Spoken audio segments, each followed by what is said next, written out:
जिंदगी में कभी कभी ऐसा होता है कि हमको कोई रास्ता नजर नहीं आ रहा होता है और हम लोग हिम्मत हार जाते हैं।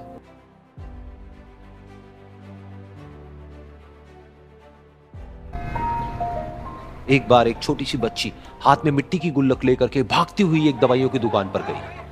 वो काफी देर तक वहां पर खड़ी रही, लेकिन दुकानदार का ध्यान उसकी तरफ नहीं गया क्योंकि और भी बहुत सारे लोग खड़े हुए थे। उसने दुकानदार को कई बार बुलाया, लेकिन वहां पर भीड़ इतनी थी कि दुकानदार का ध्यान उसकी तरफ गया ही नहीं।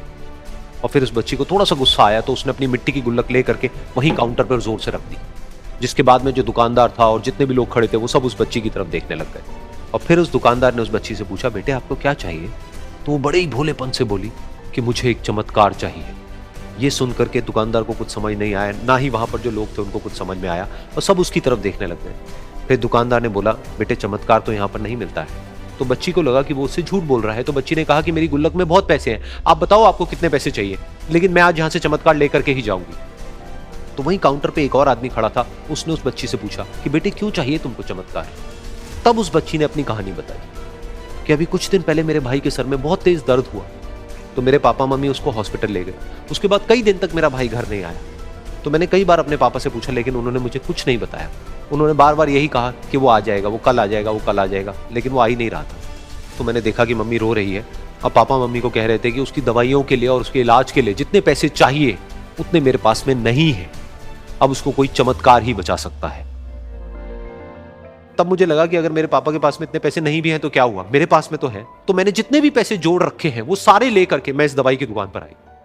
फिर उस आदमी ने उस बच्ची से पूछा, कितने पैसे हैं तुम्हारे पास में? ये सुनते ही उस बच्ची ने अपनी गुल्लक उठाई, जमीन पर फेंकी और तोड़ दी और पैसे गिनने लग गई। बाकी सब लोग खड़े होकर के उसको देख रहे थे। थोड़ी देर बाद उसने सारे पैसे अपने हाथ में इकट्ठे किए और बोली, मेरे पास में पूरे 19 रुपए हैं। वो जो आदमी वहां पर खड़ा था वो थोड़ा सा मुस्कुराया और बोला कि अरे तुम्हारे पास में तो पूरे पैसे हैं, इतने का ही तो आता है चमत्कार। ये सुनकर के वो बच्ची बहुत खुश हो गई और बोली कि चलो मैं आपको अपने पापा से मिलवाती हूँ। बाद में पता लगा कि वो आदमी कोई आम आदमी नहीं था, बल्कि एक बहुत बड़ा न्यूरोसर्जन था, और उसने सिर्फ 19 रुपए में उसके भाई की सर्जरी करी और कुछ ही दिन बाद वो ठीक होकर के घर वापस आ गया। फिर कुछ दिन बाद वो बच्ची, उसका भाई, उसके पापा, उसकी मम्मी चारों एक साथ बैठे हुए थे और बात कर रहे थे। तो उसकी मम्मी ने उसके पापा से पूछा कि अब तो बता दो ये चमत्कार आपने किया कैसे? तो उन्होंने अपनी बेटी की तरफ देखा और बोले, ये चमत्कार मैंने नहीं, इसने किया है।